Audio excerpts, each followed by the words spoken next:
بسم اللہ الرحمن الرحیم انا انزلناہ فی لیلۃ القدر وما ادراک ما لیلۃ القدر لیلۃ القدر خیر من الف شہر تنزل الملائکۃ والروح فیہا بإذن ربہم من کل امر سلام ہی حتی مطلع الفجر۔ السلام علیکم ورحمۃ اللہ۔ بسم اللہ الرحمن الرحیم۔ رمضان شریف کے آخری عشرے کی یہ 5ویں تاخرات یا آخری تاخرات، اور آپ تمام لوگوں کو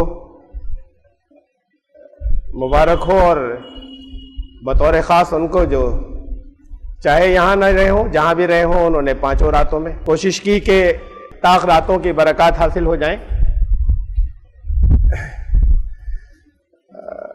یہ ہمارا موضوع چل رہا تھا ایمانیات کا، جو 3 راتوں میں چلا۔ ایمان کسے کہتے ہیں؟ گزشتہ 27ویں شب میں ایمان کے بعد جو سب سے زیادہ ضروری جو چیزیں ہیں جن کا سمجھنا، وہ ٹرمینالوجی دین کی اور وہ اصطلاحات جو ایمان کے لیے ضروری ہیں، ان میں سے ذکر 27ویں رات میں ہم نے لیا تھا، اور اس کی تفصیلات بہت تھیں سمجھنے کے لیے، اس لیے کہ اس میں سب سے زیادہ غلط فہمیاں ہیں ذکر کسے کہتے ہیں، اور اس کو سمجھنے میں کافی غور و فکر کی ضرورت تھی، اس لیے بہت تفصیل سے لیا تھا میں نے۔ اور یہ 3 ٹاپکس اور ہیں کہ جن کے بغیر اصل میں ایمان نہیں ہوتا پورا، یا ایمان سمجھ میں نہیں آتا، یا ایمان کے بعد سب سے زیادہ ضروری ہے انہیں سمجھنا: صبر، شکر اور توکل۔ اور ایک ہیڈنگ پھر بھی رہ گئی جو بہت ضروری ہے، میں مختصر زبانی اس کا ذکر کیے دیتا ہوں، وہ ہے تقویٰ۔ تو سب سے پہلے میں تقویٰ کے بارے میں کچھ باتیں بتا رہا ہوں جو ڈسپلے پر نہیں ہے۔ یہ لفظ تقویٰ، اس کا مادہ ہے قو، قاف واو، اس کے معنی ہے بچنا۔ تو مختلف صحابہ سے جو اس کی تشریح ہمارے سامنے آتی ہے، تشریحات: تنگ راستہ ہو، دونوں طرف خاردار کانٹے دار جھاڑیاں ہوں، اور ان میں سے کوئی شخص اپنے کپڑوں کو بچاتا ہوا نکل جائے کہ کہیں نہیں الجھے، اسے تقویٰ کہتے ہیں۔ عام طور سے اس کا ترجمہ لوگ اللہ سے ڈر کرتے ہیں، اللہ کی نافرمانی سے بچنا۔ لفظ کے معنوں میں، اس لفظ کے مادے میں ڈر ہے ہی نہیں۔ ڈر کے لیے خشیت لفظ آتا ہے عربی میں، اور ڈر بھی بہت اہم چیز ہے۔ جگہ جگہ اللہ سے ڈر کا مطلب اللہ کے قانون، اس کے نتائج سے ڈرنا۔ تو جگہ جگہ اس ڈر کی بات کی گئی ہے۔ اللہ کے قانون سے ڈرنا، وہ قانون جو نہیں بدلے گا، جو پہلے سے بتا دیا گیا ہے، اس کی پکڑ سے ڈرنا،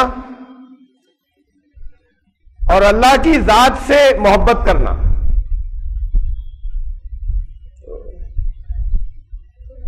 اس کی وجہ سے جگہ جگہ لوگ ٹرانسلیشن ڈر کر دیتے ہیں، اللہ سے ڈرو، اتقوا اللہ، تقوی، اللہ کا تقوی اختیار کرو کا عام طور سے ترجمہ جگہ جگہ کر دیتے ہیں اللہ سے ڈرو۔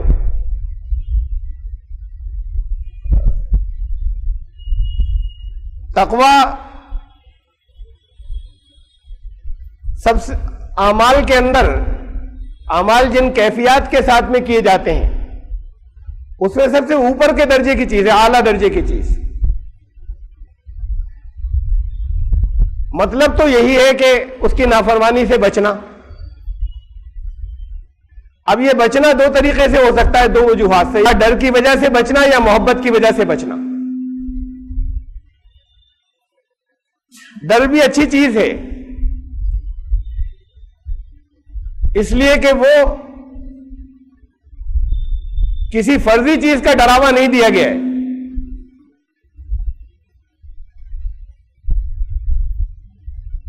برے اعمال کے نتیجے میں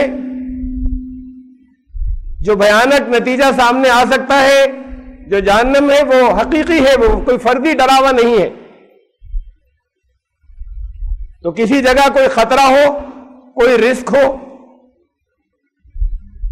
اس کو بتانا ضروری ہے، اس کو کہنا ضروری ہے، اور بار بار کہنا ضروری ہے. تو اس لیے بار بار کہا گیا. لیکن جو اونچا درجہ ہے نافرمانیوں سے بچنا، اس کا جو سب سے اونچا درجہ ہے وہ ہے محبت کی وجہ سے بچنا. یہ زیادہ اونچا درجہ ہے. میں اسے قانون کی حیثیت سے تو نہیں بیان کر رہا، لیکن اللہ والوں میں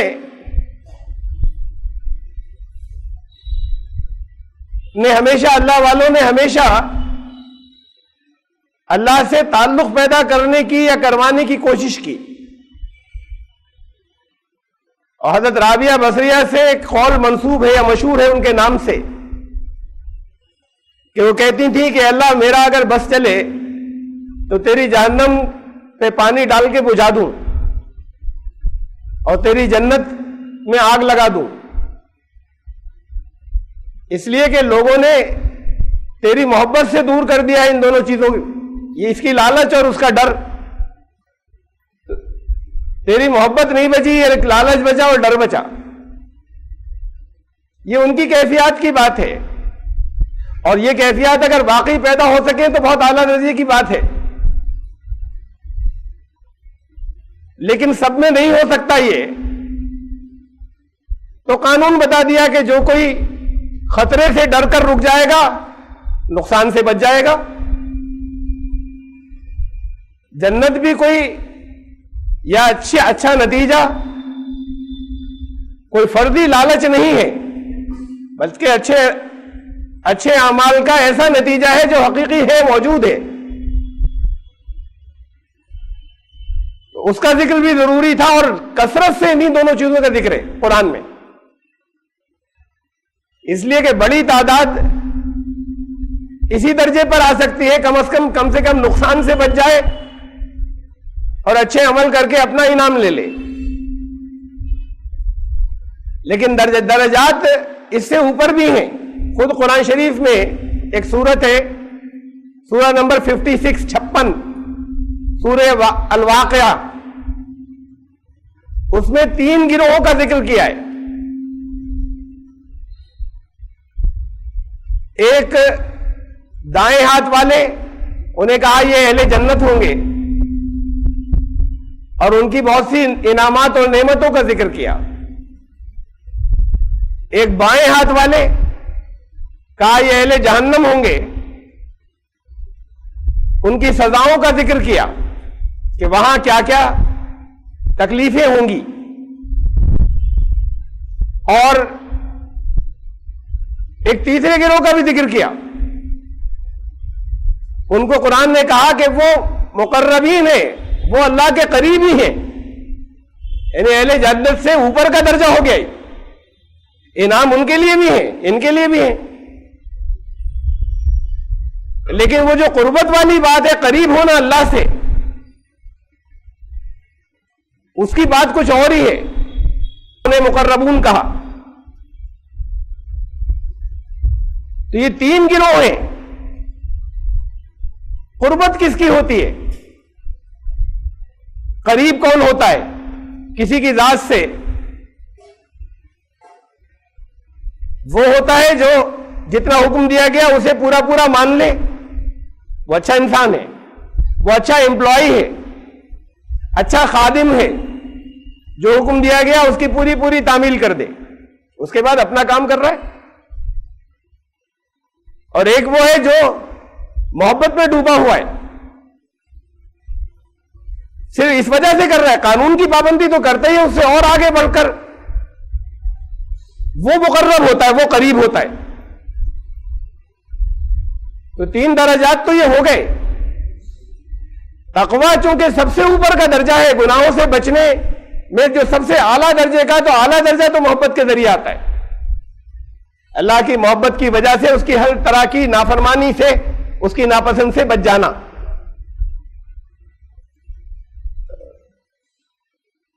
میں نے مختصر آپ کے سامنے تقویٰ کے معنی رکھے، اور اس کے بعد پھر اب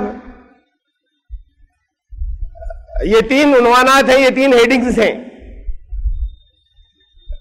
جن کے معنی سمجھنا ضروری ہے۔ اس میں یہ پہلے نمبر پہ ہے صبر۔ اس کے بھی معنی جیسے ذکر کے بارے میں تھا، اس کے معنی بھی غلط سمجھے جاتے ہیں، عام طور سے جو سمجھے جاتے ہیں وہ نہیں ہیں۔ ہمارے یہاں صبر کہتے ہیں سرنڈر کر دینے کو۔ کوئی بے پناہ پریشانیوں میں ہے، مصیبت میں ہے، کوئی راستہ کہیں سے نہیں نکل رہا، اسے کہا جاتا ہے کیا کر سکتے ہیں، صبر کے علاوہ کوئی راستہ بھی تو نہیں ہے، صبر کرو۔ آخری درجے کی بات صبر کی یہ ہوتی ہے کہ صبر اسے کہے جو چیخے چلائے نہیں، روئے پیٹے نہیں، سر جھکا کے بیٹھ جائے لیکن چیخے چلائے نہیں کہ بھئی بڑا صبر کر رہا ہے۔ لوگ ہمدردی میں کہتے ہیں کہ یہ بیچارہ کتنا اس کو صبر کرنا پڑ رہا ہے۔ تو صبر کوئی بیچارگی کی چیز نہیں ہے۔ قرآن کی ٹرمینالوجی میں صبر اسے نہیں کہتے جسے ہمارے یہاں صبر کہا جاتا ہے، کہ جو مجبوری میں آتا ہے اور اس میں سرنڈر ہوتا ہے کہ اب اور کوئی راستہ نہیں بچا، صبر کریں گے۔ جب کوئی راستہ نہیں بچا تب صبر ہوتا ہے، اور مجبوری میں ہوتا ہے۔ یہ ہماری لینگویج میں اور ہماری زبان میں صبر کے یہ میننگ ہو گئے۔ قرآن کی زبان میں صبر کے یہ میننگ نہیں ہے۔ یہ تو بہت اعلیٰ درجے کا مقام ہے صبر، بہت اونچے درجے کا۔ کچھ آیات کے ذریعے سمجھیں اسے۔ سورہ آل عمران یعنی سورہ نمبر 3 کی آیت نمبر 146، 146، وَكَأَيٍّ مِّن نَبِيٍّ قَاتَلَ مَعَهُ رِبِّيُّونَ كَثِيرٌ فَمَا وَهَنُوا لِمَا أَصَابَهُمْ فِي سَبِيلِ اللَّهِ وَمَا ضَعُفُوا وَمَا اسْتَكَانُوا وَاللَّهُ يُحِبُّ الصَّابِرِينَ۔ بہت سے ایسے نبی گزرے اللہ کے کہ اللہ کے راستے میں جانے دینے کی نوبت آ گئی، فرنٹ کے اوپر لڑنا پڑا، اور ان کے ساتھ دیا ان کے صحابہ نے، اللہ والوں نے ان کے ساتھ مل کر جنگ میں شریک ہوئے، وہاں جانے دی، بڑے سخت حالات آئے۔ تو قرآن نے کہا کہ فما وہنوا لما اصابہم فی سبیل اللہ، تو اللہ کے راستے میں پھر جو پریشانیاں آئیں، جو مصیبتیں آئیں، اس پر وہ بودے نہیں بنے، اس پر وہ بزدل نہیں بنے، اس پر انہوں نے ہمت نہیں ہاری۔ وما ضعفوا، ذرا بھی کمزوری نہیں دکھائی، ویک نہیں ہوئے۔ وما استکانوا، ٹھہرے بھی نہیں، مقابلہ کرتے چلے گئے۔ واللہ یحب الصابرین، اللہ محبوب رکھتا ہے ایسے صبر کرنے والوں کو۔ تو صبر کہتے ہیں حالات کا چاہے جتنے دنیا کی نظر میں سخت ہو، مقابلہ کیے چلے جانا، سر جھکا کر ایک طرف بیٹھ جانا کہ ہم چیخ چلا نہیں رہے، رو نہیں رہے، اسے صبر نہیں کہتے۔ یہ تو مجبوری میں، بے کسی میں اسلام کسی جگہ انسان کو اس اسٹیج پہ لانے کی ترغیب نہیں دیتا کہ ایک طرف بیٹھ جاؤ۔ نکلیں، حالات کو فیس کریں اور مقابلہ کرتے چلے جائیں، ڈٹے رہیں۔ ایمان کے راستے میں تو بہت مسائل آئیں گے۔ ایمان کو 3 راتوں آپ نے سنا، میں یاد دلا دوں صرف ایک آیت، ایمان لانے والوں سے کہا جنت میں ایسی انٹری مل جائے گی، یہ سمجھ رکھا ہے؟ ام حسبتم ان تدخلوا الجنت، تم نے یہ سمجھ رکھا ہے جنت میں ایسی داخلہ مل جائے گا؟ وَلَمَّا يَأْتِكُم مَّثَلُ الَّذِينَ خَلَوْا مِن قَبْلِكُم، اس سے پہلے جنہوں نے بھی ایمان لانے کا دعویٰ کیا ان پر جو کچھ گزرا وہ تمہارے ساتھ نہیں گزارا جائے گا، تمہارا ٹیسٹ نہیں لیا جائے گا۔ تو ایمان لانے کے بعد پہلے ٹیسٹ ہے، اور ٹیسٹ پاس کرنے کے بعد کامیابیاں ہیں، انتم الاعلون، تم ہوگے سب سے اوپر۔ یہ ٹیسٹ پاس کرنے کے بعد ہے، لیکن کہا ٹیسٹ بہت سخت ہوگا، خالی زبانی دعویٰ نہیں قبول کیا جائے گا کہ ہم ایمان والے ہیں۔ اس امتحان سے جو گزر جائیں گے وہ دنیا میں سب سے اوپر ہوں گے، ان کے لیے کامیابیاں ہیں۔ تو صبر یہ ہے کہ نہ کمزوری دکھائیں، نہ بودے بھرے، نہ ہمت ہارے، اور نہ ٹھہرے، رک کر نہیں بیٹھے۔ قرآن کی زبان میں اسے صبر کہتے ہیں۔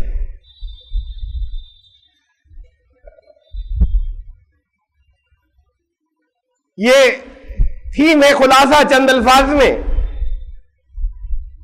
ثابت قدم رہنا، ڈٹے رہنا،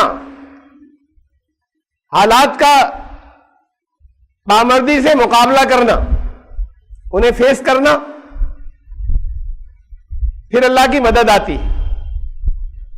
اللہ کی مدد سر ڈال کر بیٹھ جانے والوں کے لیے نہیں آتی، ان کے لیے آتی جو کوشش کرتے چلی جائیں۔ ایک بار ناکامی ہوگی، دوسری بار ہوگی، تیسری بار کچھ سیٹ بیک آئیں گے، چوتھی دفعہ کامیابی ہوگی۔ چاہے جتنی دفعہ محسوس ہو کہ ابھی تو سب باتیں الٹی جا رہی ہیں، دیکھیے، انالائز کیجئے کہ کہاں دقت ہے، کہاں پریشانی، کس وجہ سے نقصان ہوا، کس وجہ سے پھر ایڈورس۔ یہ تو سب قانون کے مطابق ہو رہا ہے، غلطی کہیں اپنی ہے، اپنے فیصلوں کی غلطیاں ہیں، اپنے عمل کی غلطیاں ہیں، اپنے ایکشنز کی غلطیاں ہیں، اسے انالائز کیجئے، پھر اس کے بعد کھڑے ہوئیے۔ اپنی ذاتی زندگی میں بھی اور دین کے راستے میں جو امتحان آئے ان امتحانات کے معاملے میں بھی۔ یہ بہت سی آیات ہیں، سورہ نمبر 25، سورہ فرقان، سورہ الفرقان ایک سیریز ہے جو چلی ہے آیت نمبر 63 سے 63 سے آیت نمبر 74 تک۔ اس میں بتایا کہ رحمان کے بندے کون ہیں، خالی دعویٰ کرنے والے نہیں، بلکہ بندگی جنہوں نے اپنے آپ کو سپرد کر دیا، ان کے کیریکٹرز کیا ہیں، ان کے اعمال کیا ہیں۔ یہ آیت نمبر 74 تک 74 تک ایک بہت سی باتیں بتائیں، اور اس کے بعد آیت 75 میں کہا یہ ہے وہ لوگ جو اس مقام پر قائم رہے، ان تمام چیزوں پر سلپ نہیں ہوئے، جو صبر کرنے والے ہیں۔ اس لیے سنیے اسے، وَعِبَادُ الرَّحْمَنِ الَّذِينَ يَمْشُونَ عَلَى الْأَرْضِ هَوْنًا وَإِذَا خَاطَبَهُمُ الْجَاهِلُونَ قَالُوا سَلَامًا۔ یہ صبر کرنے والوں کے گن ہیں، ان کی صفات، ان کے ایٹریبیوٹس ہیں، لیکن آخر میں سمرائز کر کے یہ کہا کہ یہ وہ لوگ ہیں جنہوں نے صبر کیا، یعنی سامنا کرتے چلے گئے، سلپ نہیں ہوئے، پھسلے نہیں ان سارے پلیس، ان سارے مقامات کے اوپر۔ رحمان کے بندے باقی تو دعویٰ کرنے والے ہیں، لیکن بندے وہ ہیں کہ جو تکبر نہیں کرتے، انکساری کے ساتھ میں، ہیوملٹی کے ساتھ میں، ونمرتا کے ساتھ میں گزرتے ہیں، اپنی زندگی نکالتے ہیں۔ اور جب لوگ ان سے الجھتے ہیں، جاہل، اور جاہل قرآن کی زبان میں بے پڑھے لکھے کو، ان پڑھ کو جاہل نہیں کہتے، جاہل اسے کہتے ہیں کہ جو ہدایت کا راستہ بتایا گیا اس راستے کو نہیں جانتا، وہ جاہل۔ تو کہا جب جاہل ان سے الجھتے ہیں، وَإِذَا خَاطَبَهُمُ الْجَاهِلُونَ قَالُوا سَلَامًا، تو وہ نہیں الجھتے جواب میں، اور وہ کوشش کرتے ہیں کہ بائی پاس کر جائیں، اس لیے کہ جو جاہل ہے وہ کٹ حجتی کرے گا، جانتا تو ہے نہیں، علم نہیں ہے تو کٹ حجتی کرے گا. تو وہ سلام کر کر گزر جاتے ہیں، کہتے پیس، ہم جھگڑنا نہیں چاہتے تم سے. والذین یبیتون لربہم سجدا وقیاما، اپنے رب کے حضور راتیں ان کی گزرتی ہیں سجدوں میں اور قیام میں. والذین یقولون ربنا اصرف عنا عذاب جہنم، لگاتار ان کی نظر پر وہ انجام رہتا ہے کہ کہیں گڑبڑ ہوئی تو یہ خطرناک انجام سامنے ہے. یہ ایسے جو پچھلی کتنی میں آپ کو مثالیں دے چکا کہ اگر باہر 3 گروپس میں کراس فائرنگ ہو رہی ہے اور کوئی بچ کر نکل کر جانا چاہ رہا ہے تو لگاتار یہ رہے گا کہ کہیں لپیٹ میں نہیں آ جائے، کیسے بچ کر جائے. اس لیے کہ وہ انجام بہت برا ہوگا اگر لپیٹ میں آ گیا. تو ایمان کے لیے جو اعمال ضروری ہیں کہیں ان جگہ پر لگاتار ان کی نظر پہ رہتا ہے، کہیں ایسا نہ ہو کہ غلطی ہو جائے اور پھر نتیجہ تو وہی نکلے گا، برا نتیجہ نکلے گا. وہ نتیجہ ان کے نظر پر ہمیشہ رہتا ہے. اس لیے کہ جہاں سے جنگل میں نہیں ہے، کہیں ویرانے میں نہیں ہے، اور چاروں طرف وہ سامان ہیں جو شیطان کی طرف بلانے والے اور کھینچنے والے اور ادھر دھکیل دینے والے ہیں، اور اپنی خواہشات ہیں جو لگاتار پیچھے لگی ہوئی ہیں، تو وہ اس انجام پر نظر رکھتے ہیں جس کا نام جہنم ہے. اس لیے کہ وہ پھر پیچھا نہیں چھوڑتا، چمٹ جانے والا انجام ہے وہ. ان عذابها کان غراما والذین اذا انفقوا لم یسرفوا ولم یقتروا. دیکھیے بہت اہم بات ہے، دین، اسلام، قرآن کی تعلیمات، یہ سب عدل کا دین ہے. عدل کہتے ہیں بیلنس، توازن، سنتلن. یہ وہ لوگ ہیں کہ جو اللہ کے راستے میں خرچ کرتے ہیں لیکن فضول خرچی نہیں کرتے، نہ فضول خرچی کرتے ہیں نہ کنجوسی کرتے ہیں. یہ دونوں ایکسٹریم اور انتہائیں ہیں. اس کے بیچ کا راستہ ہے جو دین کا راستہ ہے. خرچ کرنے کا مطلب صرف یہ نہیں کہ زکات دے کر فارغ ہو گئے. اگر زکات دے دی ہے ایمانداری سے تو اس کے بعد بھی اگر پڑوسی بھوکا ہے تو ایمان جاتا رہا.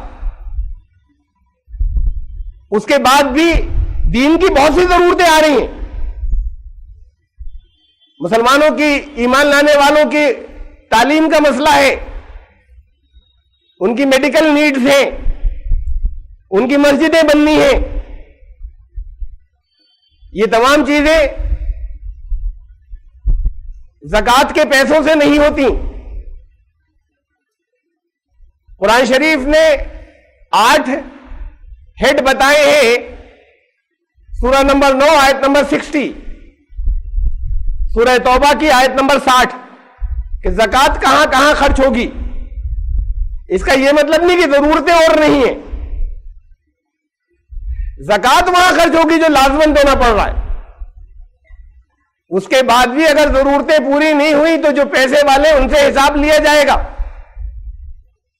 یہ تو فرض تھا جو لازم دینا تھا، اور یہ اس لیے تھا بنیادی طور پر کہ غریبی دور ہو جائے ایمان والوں کی. غریبی ریکھا، پاورٹی لائن جسے کہتے ہیں، وہ اسلام نے ڈیفائن کی دنیا میں سب سے پہلے. ہمارے یہاں تو سب جگہ الگ الگ ہر ملکوں میں، اور ایک ہی ملک کے اندر لگاتار اس کے اوپر ڈیبیٹ رہتی ہے کہ یہ غریبی ریکھا کیا ہے. بڑی معمولی سی، اسلام نے بہت اوپر رکھی تھی غریبی ریکھا، کہ جس کی حیثیت ایسی ہے کہ اسپیئر میں اپنی ضرورتوں سے اسپیئر کرنے کے بعد 7.5 تولے سونے کے برابر اس کے پاس مالیت ہے. یہ اس لیول سے جو نیچے ہے وہ غریب ہے. اور اسلام نہیں چاہتا کہ ایک بھی غریب بچے ان میں، ایمان والوں میں. تو 5 سال کے اندر مدینے میں زکات لینے والے نہیں بچے تھے جب زکات کا حکم آیا اس کے بعد، اس لیے کہ غریب نہیں بچا کوئی۔ اگر زکات انہی مصارف پہ خرچ ہونے لگے جو قرآن نے بتائی ہے تو اب بھی نہیں بچیں گے 5 سال کے بعد۔ 5 سال میں ایک بھی غریب نہیں بچے گا۔ غریب کا مطلب یہ جو اسلام نے بتایا، یہاں کے غریب تو بہت نیچے ہیں۔ اسلام نے جو غریبی ریکھا بتائی ہے اس سے اوپر آئیں گے، امیر نہیں ہو جائیں گے، سب مالدار نہیں ہو جائیں گے، سارے غریب نہیں بچیں گے۔ اور غریبی اسلام نے بتایا کہ غریبی کا لیول یہ ہے، اس سے اوپر آئیں گے۔ اس کے بعد بھی دینی ضرورتیں ہیں اور بہت ہیں، تو پھر جب غریب نہیں بچے تو ان ضرورتوں پہ خرچ کریں گے، اور جو اور زیادہ پیسے والے ہیں وہ تو پھر ان کو زیادہ کرنا ہی ہے، کرنا ہی چاہیے۔ جان و مال اللہ کے ہاتھ بیچ چکے نا۔ یہ آیت آئی تھی ایمان والے حصے میں، ان اللہ اشتری من المؤمنین انفسهم واموالهم بان لهم الجنہ۔ ایمان لانے والے تو وہ ہیں جو اپنے جانوں اور مالوں کا اللہ سے سودا کر چکے جنت کے بدلے، کہ اب آپ کا ہے، یہ میرا نہیں ہے۔ تو پھر یہ جس نے یہ سوچا کہ زکات میں نے سب ایمانداری سے دے دی، ابھی تو ایمانداری والی بات بھی نہیں ہے، جس نے یہ سوچا کہ میں نے زکات دے دی ایمانداری سے، اب ذمہ داری ختم، تو وہ خیانت کر رہا ہے۔ مال تمہارا کب تھا؟ اللہ کے ہاتھ بیچ چکے تھے۔ اللہ نے اجازت دی کہ اپنی ضرورتوں پہ بھی کر لو خرچ، کسٹوڈین بنایا تھا، جان و مال ہمارے حوالے کر دو، ہمارا ہے رکھو بھی اپنے پاس، اب لیکن ہمارا ہے، اس کے بدلے جنت تمہاری ہے۔ تب ہے ایمان والے، ورنہ ایمان والے نہیں ہیں اگر یہ سودا نہیں ہوا ہے تو۔ بڑے مشکل ٹیسٹ ہیں۔ یہ سمجھنا کہ ایمانداری سے زکات دے دی اور اس میں بھی احسانات ہیں، زکات قبول نہیں ہوتی، قرآن کہتا ہے۔ اگر کہیں احسان جتایا گیا دیتے وقت، جو صحیح آنکڑے نہیں معلوم، لیکن جن لوگوں نے تھوڑی سی کوشش کی، انہوں نے ایک رف جو آنکڑے نکالے ہیں ہندوستان میں ان گئے گزرے حالات میں، جبکہ مسلمان سب سے پیچھے، مسلمان پیسے والے بھی دوسری کمیونٹیز کے پیسے والوں سے پیچھے اور بہت تھوڑے سے، تب یہاں پر 25,000 کروڑ روپے کی زکات تقسیم ہوتی ہے ہندوستان میں، اور دیتے نہیں پھر سب، تب یہ 25,000 کروڑ روپے ہر سال تقسیم ہوتی ہے زکات، لیکن اس میں سے 60% وہاں جاتی ہے جو قرآن، 65%، 70% وہاں جاتی ہے جو قرآن نے کہا وہاں نہیں جائے گی، مطلب قرآن نے اس کا نام نہیں لیا 59 میں، اب 70% تو نکل گئی، 20% کچھ تنظیموں کو جاتی ہے، مختلف تنظیمیں، معلوم نہیں اس میں سے کون بالکل صحیح مصرف، ہم خوشگمانی رکھتے ہیں کہ صحیح مصرف میں خرچ کرتے ہوں گے۔ 10% لوگ انڈیویجول دیتے، ذاتی طور پر ہے تو بہت جو انڈیویجول دیتے ہیں اس 10% میں، بڑی تعداد ہے وہ 10% کی، اس لیے کہ تھوڑے تھوڑے سے، کسی کے 2,000 ہے، کسی کے 5,000 ہے، کسی کے 10,000 ہے، کسی کے 15,000 زکات کے، 20,000 ہے، اس لیول کے تو بہت لوگ ہیں، لیکن یہ 10% جو ٹوٹل ہے یہ بھی بہت بڑا ہے، اس میں اصلی وہ لوگ ہیں جن کی لاکھوں زکات ہوتی ہے، 10 لاکھ 20 لاکھ اس سے بھی اوپر، وہ جب انڈیویجول دیتے ہیں وہ نہیں جان سکتے کہ کتنے لوگ غریب ہیں اور کتنوں کی ضرورتیں ہیں، کہاں کہاں۔ اب ان سے جو لوگ لینے آتے ہیں وہ نہیں دینا چاہتے، کہ کوئی سینٹرل نظام وہ قائم نہیں کرنا چاہتے کہ وہاں سے ہندوستان بھر میں کمیٹیاں ہو جو لوگوں کی تحقیق کر کے ضرورت مندوں کو پہنچا دے، وہ خود دینا چاہتے ہیں تاکہ وہ مشہور ہو جائے اس بات کے لیے کہ بڑا پیسہ خرچ کرتے ہیں۔ اس 10% میں سے، اب 10% کی بات ہو رہی ہے خالی، جتنے لوگ ہیں اس میں 90% تو کے ہاتھ میں تو 10% پیسہ ہے، اور اس کے 10% کے 10% میں 90% پیسہ ہے، تو یہ جو دیتے ہیں یہ مشہور ہے، ہو گئے بہت کہ بڑا پیسہ اللہ کے راستے میں خرچ کرتے ہیں، تو وہ اس لیے دینا چاہتے ہیں اپنے ہاتھ سے کہ اس سے ان کا اسٹیٹس بنتا ہے، اس لیے وہ کوئی سینٹرل نظام نہیں قائم ہونے دینا چاہتے، تو میں یہ کہہ رہا تھا یہ زکوٰۃ نہیں ہے اس رات کا موضوع. میں یہ کہہ رہا تھا کہ یہ قرآن نے یہ کہا کہ جب کہا خرچ کرو اللہ کے راستے میں انفقو, تو اسے انفاق فی سبیل اللہ یہ لفظ بنائے نفقہ, نون فے قاف اس کا مادہ ہے. یہ نفق دو چیزوں کو کہتے تھے پرانے عرب کے اندر جب قرآن نازل ہوا. تو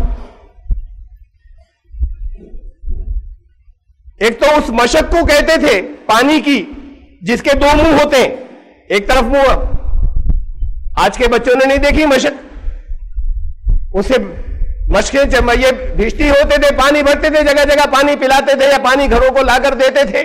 چمڑے کی مشق ہوتی تھی, اس کے دو منہ ہوتے تھے, ایک منہ بندھا ہوا ہے ایک منہ کھلا ہوا ہے, لیکن منہ دو ہیں. ایسا برتن جس کے دو منہ ہو ایسی مشق, اس میں ایک طرف سے ڈالا جائے دوسری طرف سے نکل جائے, اور ایک وہ چوہے یا اور دوسرے بعض جانور جو بل ایسا بنا لیتے ہیں جو کہ کوئی اگر ان پر حملہ کرے تو دوسری طرف سے بھاگ جائے, جو اپنے بل کے دو راستے رکھتے ہیں, اسے بھی نفق کہتے تھے. اب اس سے قرآن کے دو لفظ بنے, عربی زبان کے اندر دو لفظ آئے اس سے. انفاق خرچ کرنا, ادھر سے آئے ادھر نکل جائے, رکے نہیں, یہ تو انفاق ہوا, بڑا اعلیٰ درجے کی بات جس کو کہا کہ وہ خرچ کرتے ہیں. اور دوسرا اس سے اسی سے لفظ بنا نفاق, منافقت. دین ادھر سے, ایمان ادھر سے آتا ہے ادھر سے نکل جاتا ہے, رکتا نہیں.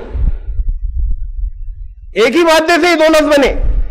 ایمان اگر نہیں رکا تو منافق ہو گیا, مال اگر رک گیا تو منافق ہو گیا. اگر اللہ کے دین کو ضرورت ہے, اپنی ضرورتوں پہ خرچ کرنے سے نہیں روکا, لیکن کہا تم جمع کرو اور دین کی ضرورتیں ہو, تو اس میں سب آ گیا. اس میں زکوٰۃ بھی اور زکوٰۃ کے بعد بھی جتنی ضرورتیں ہیں وہاں, اس لیے کہ مال اللہ کا تھا, تمہارا نہیں تھا. اس کا پھر جنت کا سودا نہیں ہوا, تم نے اپنا سمجھا تھا. تو ایمان والے تو اپنے جان و مال کا سودا کر چکے جنت کے بدلے. تو یہ تصور جہاں آیا کہ زکوٰۃ تو دے چکے,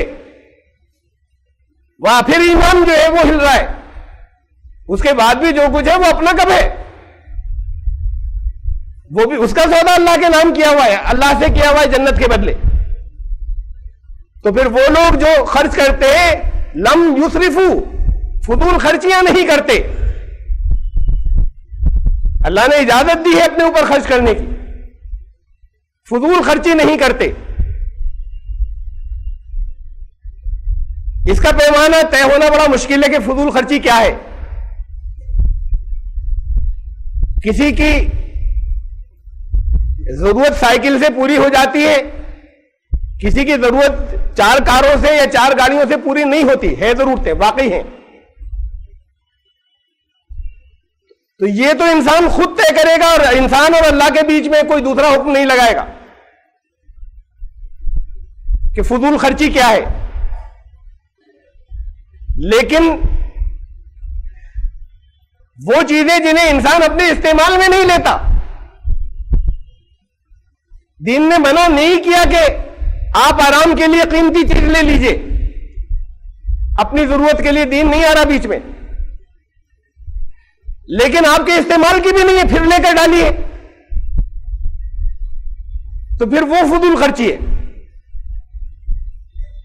گھر میں کتنی چیزیں ہیں, کتنے کپڑے ہیں, کتنے جوتے ہیں, کتنی اور آرام آسائش کی چیزیں جو ایک طرف پڑی ہوئی ہیں,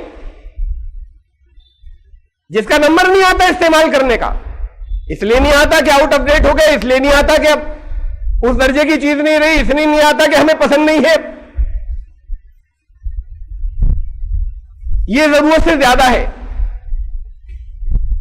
لی تھی ضرورت تھی, اب ضرورت سے زیادہ ہو گئی, نئی چیزیں پڑی نہیں ہیں, استعمال چیز پڑی نہیں ہے. یہ نکلنی ضروری ہے, بہت سے لوگوں کے لیے بہت قیمتی ہے, بہت سے لوگوں کو بہت ضرورت ہے ان چیزوں کی, آپ استعمال نہیں کر رہے. اس لیے اس کی تشریح کی قرآن نے 2 مقامات کے اوپر اس بات کی کہ یسألونک ماذا ينفقون, سوال کرتے خرچ کیا کریں, کتنا کریں, یہ سوال تم سے کریں گے. تو کہہ دینا قل العفو, جتنا تمہاری ضرورت سے زیادہ ہو, زیادہ وہ ہے جسے استعمال نہیں کر رہے. اور بہت لوگوں کے بہت چیزیں پڑی جو استعمال میں نہیں آ رہی, اس میں بہت قیمتی چیزیں بھی ہیں, اس میں اوسط درجے کی بھی ہیں, اس میں پھٹے جوتے بھی ہیں جو دوسرا کوئی پھٹے بھی لینے کو تیار ہے, وہ ننگے پاؤں ہے. تو یہ ضرورت سے زیادہ والا حصہ تو گھر میں رکھنا وبال ہے, گناہ ہے. اور اگر لیا تھا اور استعمال میں نہیں آنی تھی تو وہ اسراف ہے, وہ اسراف ہے. کھانے کے لیے آپ نے اچھی چیز جو آپ کو پسند ہے وہ خریدی, کھائیے, دین نہیں روکتا, لیکن اس میں سے بہت سی پھک جائے تو پھر وہ اسراف ہے. وہ ضرورت سے زیادہ تھا, اس میں سے کچھ بھی پھکا تو اسراف ہے. وہ ضرورت سے زیادہ تھا. جتنا کھانا جو ہے وہ کچا بھی, گیہوں چاول اور پکا ہوا دنیا میں پھینکا جاتا ہے, صرف وہی بچ جائے تو کوئی بھوکا نہیں بچے گا. صرف اتنا بچ جائے تو بھوکا کوئی نہیں بچے گا جتنا پھینکا جاتا ہے. وہ اسراف ہے. اس کا اجر نہیں ملے گا. پھر اسے سمجھ لیجئے, کپڑے کچھ آؤٹ آف ڈیٹ ہو گئے تھے, اب آپ نے کہا ضرورت سے زیادہ میں نہیں پہنتا, کسی کو دے دوں بڑا اجر ملے گا, ثواب اجر نہیں ملے گا. رکھنا گناہ ہے, تھا ہی کیوں یہ, اسے نکالیے, اجر کا نہیں ہے, نیکی نہیں ملے گی. یہ پہلا اصول تھا کہ جو ضرورت سے زیادہ ہو. دوسرا بتایا نیکی تمہیں نہیں, نیکی تک تم نہیں پہنچ سکتے. لن تنالوا البر حتی تنفقوا مما تحبون, جو تمہیں محبوب ہے, جو تمہیں پسند ہے, جب تک وہ خرچ نہیں کرو گے نیکی نہیں ہوگی. یہ تو یوز نہیں کر رہے تھے, دل سے اتر گیا تھا استعمال, اس پہ نیکی نہیں ملے گی. نیکی تب ہوگی جو تمہیں پسند ہے, جب وہ خرچ کرو گے. جو تمہیں محبوب ہے جب وہ دو گے تب نیکی ہوگی. یہ نکالنا ضروری ہے, اس سے تو گناہ ہے. تو اسراف میں وہ چیزیں آئیں جو آپ کے استعمال میں نہیں آ رہی یا آپ کو پھینکنی پڑ رہی ہے ضرورت کے بعد, وہ سب اسراف ہے. تو وہ جب خرچ کرتے ہیں تو وہ فضول خرچی نہیں کرتے. ولم یقتروا, اور کنجوسی نہیں کرتے, اس میں اپنا کب ہے اللہ کے راستے میں خرچ کرنے میں. وکانا بین ذالک قواما, عدل کا راستہ اختیار کرتے ہیں, اپنی ضرورتوں پہ خرچ کرنے کی اجازت ہے, اس کے بعد کا حصہ سارا عدل سے باہر ہے. والذین لا یدعون مع اللہ الہا آخر, اور وہ لوگ جو اللہ کے قانون کے علاوہ کسی قانون کو دل سے تسلیم نہیں کرتے. اس کا مطلب خالی پوجا لیا جاتا ہے کہ اس کے علاوہ کسی کو اللہ کے سوا کوئی دوسرا معبود نہیں ہے. اور معبود کا ترجمہ پوجا ہو جاتا ہے جس کی پوجا کرتے ہیں, پرستش. الہ کا مطلب ہے وہ جس کا مکمل اختیار ہو, اسی کے آگے جھکا بھی جائے, یہ بھی شامل ہے, لیکن سارا اختیار اسی کا, ہر طرح کا. تو وہ کسی دوسرے کو الہ جو ہے وہ کہیں مجبوری ہو الگ بات ہے, دل سے نہیں مانتے. کسی دوسرے کے قانون پر بھی دل سے راضی نہیں ہوتے اللہ کے قانون کے مقابلے میں, یہ بھی اس میں شامل ہے. وَلَا يَقْتُلُونَ النَّفْسَ الَّتِي حَرَّمَ اللَّهُ إِلَّا بِالْحَقِّ, اللہ نے جتنی جہاں اجازت دی ہے صرف اس جان کو لیتے ہیں, جہاں اجازت نہیں دی ہے اسے حرام ٹھہرا دیا. جہاں اجازت نہیں دی ہے وہاں ان کے ہاتھ سے جان نہیں جاتی. ولا یزنون, اور بیابچار بدکاری زنا نہیں کرتے. والذین لا, یہ آیت نمبر 72, 73, 74, 72 سے یہ بیچ میں جو ایک دو آیتیں میں نے چھوڑی ہیں یہ تشریح کی ہیں, جو درمیان میں قرآن کا انداز ہے کہ اس کے اوپر جسے بٹوین دی لائنز کہتے ہیں, اللہ کی طرف سے اپنا ایک تشریح یا کامنٹ ہوتا ہے. لوگ کیا کرتے ہیں, میں نے وہ ساری یہ اعمال کیا ہیں, وہ لوگ کون ہیں جو رحمان کے بندے ہوں گے, وہ سب لے لیا ہے. والذین لا یشہدون الزور, جھوٹ کے گواہ نہیں بنتے. جھوٹ کے گواہ نہیں بنتے کا مطلب جھوٹی گواہی نہیں دیتے. ایک بات تو یہ ہو گئی, خالی جھوٹی گواہی کی بات نہیں ہو رہی, جھوٹ کا کسی جگہ ساتھ نہیں دیتے, نہ اپنی زندگی میں, نہ اپنے جاننے والوں کا, نہ اپنے قریبی لوگوں کی زندگی میں جھوٹ کا ساتھ نہیں کہیں دیتے کسی جگہ. جھوٹ آیا, ایمان گیا, حق ہے اس لیے کہ یہ حق اور جھوٹ, حق اور باطل ایک ساتھ اکٹھے نہیں ہوتے, تو یہ مکسنگ نہیں چلے گی.